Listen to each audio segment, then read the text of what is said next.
Alright, what's up guys? My name is Zach and today I am back again out here in the garage talking about more topics that you guys have asked me questions about.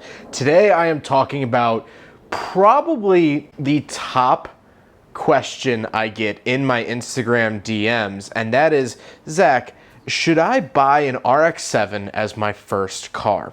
This often comes from 14-year-olds, 15-year-olds, 16-year-olds, 17-year-olds, mostly teenagers looking to get into their first car like I did. They love Rx-7s, they're very into rotaries, they want to get into rotaries, something like that. Or there's one for sale in their town, things like that. And so they end up finding my videos and they end up asking me, hey, should this be my first car? And so I wanted to make a video, a place to direct them in order to sort of give a better in-depth reason why they should or should not buy that Rx-7 as their first car. First of all, a little bit of backstory on me in case you're unaware. My first car was a 1985 Mazda Rx-7 in red. It was the 12A engine, it was the GSL, and I loved that car. I really did. I had it for 4 years and I recently had to get rid of it because of the rust issues, and now I have a blue one, a blue 1985 that has the same 13B engine. I've also owned an FC Rx-7 as well as a 93 Miata,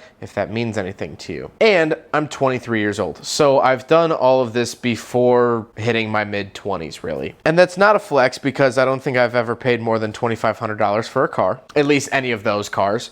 But I want to get that out there because I want to say that I did go through the whole process. I was 18 when I bought my first Rx-7, my first car that was under my name. It was my car. It wasn't a car that my parents let me drive. So that's where I'm coming from when I say this. And so to not beat around the bush, no, you probably shouldn't buy an Rx-7 as your first car, and let me explain why. The Rx-7 was produced from 1978 till 2002. Hi.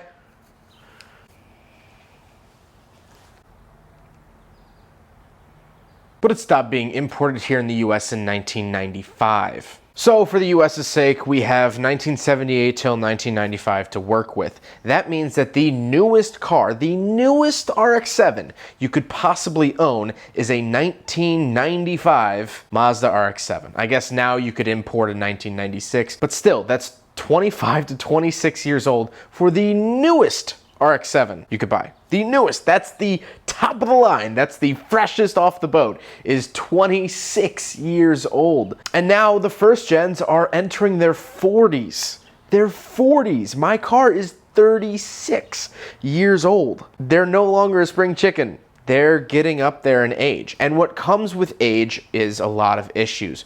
Rubber starts to dry out and get brittle and tear. Plastic starts to get really easy to bend and break. Metal starts to rust, starts to decay. And of course, the cars are going to have just higher and higher mileage as years go on. You're going to start to find Rx-7s with 100,000 miles, 200,000 miles. I've seen upwards of 300,000 miles on a 5-letter Rx-7 from, I believe it was 85. Atkins Rotary has a gauge cluster from it before it unfortunately got scrapped, and it was in the, I think, like 360,000 miles or something like that. Insane. And so those are really the main reasons why you shouldn't buy an Rx-7 as your first car, is purely off of age. I wouldn't recommend anyone buying a car as their first car from the 80s. I would not say, hey, you should go out and buy a Chevy Chevette as your first car. Unless there is a sort of caveat to that. Unless you have another means of transportation. I was lucky enough to have parents that had an extra car, and so when I did blow an apex seal in my 85 Rx-7, I drove my parents' car for over a year and a half. I just drove my parents' car to school, I drove my parents' car to work, and I still had a mode of transportation. And so if you have a solid mode of transportation besides this car, by all means, buy an Rx-7. Buy an Rx-7 today. They're only getting more expensive. Go out and buy an Rx-7 if you have other means of transportation. If you have other reliable sources for transportation, then RX-7s are absolutely fabulous. They're great. That's what I did. My RX-7 sat for about a year and a half before we could 13B swap it, before I could really work up the courage and knowledge to 13B swap it. And during the winter, I wouldn't drive my own car. I would drive my parents' car in the winter, and then I would drive the RX-7 in the summer, and it was great, and it was reliable. Rotary reliability has nothing to do with this video. Nothing to do with this video at all. Rotaries are reliable enough to be your one and only car. It's the age issue that's really starting to come home. So that's why I want to make this video, because a lot of people are like, oh, you don't want me to buy an RX-7 for my first car. He's anti-rotary. He doesn't think that rotaries are reliable enough, or he doesn't think I know how to work on them, or blah, blah, blah. I'm not saying that. I'm saying that I've owned a lot of cars that have rust issues. Like even my RX-7 right now, we're working on the rear disc brakes. The rear brake lines are about to break from rust. That has nothing to do with a rotary engine. All cars have brake lines. Well, actually, this one doesn't. This one doesn't. That's 1931. That's 90 years ago. Pretty much all cars after like 1950 had brake lines, and they break. They break. After a time, they corrode and they break. Again, nothing to do with the rotary. It hasn't even been attached to a rotary engine in almost 2 years, but the brake lines were bad because it's old. So that's why I want to make this video. If it is going to be your only means of transportation, unless you're finding like a bring a trailer $20,000 FC RX-7 that has 15,000 miles on it, I would not rely on an old car like that. I know it's exciting to be a teenager and see an RX-7 pop up and have that money in your pocket.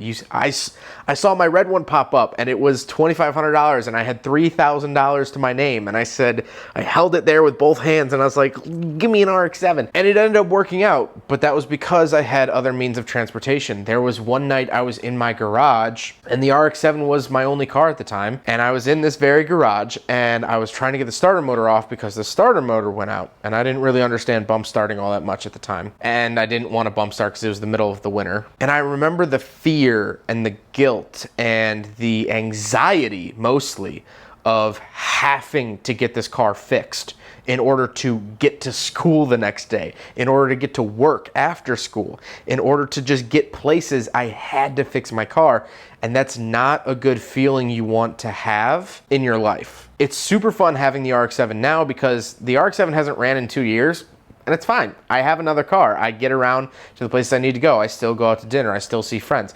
I still get to work and everything because I have another means of reliable transportation. I would pay anything in the world to not have that anxiety of having to fix a car in order to get somewhere.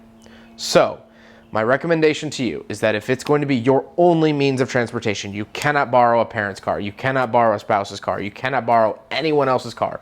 This has to be your one car. I would not get an RX-7 to start. I would get like a 2002 Honda Accord. You'll be fine. And then also buy the RX-7. Have the RX-7 as a side project if you have the space and the means to do so. Nothing against the rotaries. I obviously love rotaries. I would not be sticking with my RX-7 this long if I hated rotaries. I love rotaries more than probably the average person. It's just an age thing. That's why I sold my Miata, is that I couldn't daily drive something that was going to be so finicky because of age. Anyway, that's the long-winded way of saying if you have a means of transportation, by all means, get an RX-7. But if you don't, I wouldn't count on it as your only vehicle. Off the showroom floor, 100%. 37 years later, not so much. I hope you guys enjoyed the video. If you have any more questions you guys want me to answer in these sort of long form videos, please let me know in the comment section down below, and maybe next week I'll answer your question in as long-winded way as possible. But I hope you guys enjoyed the video. Don't forget to rate the video, comment on the video, and subscribe if you really liked it. Take care, guys.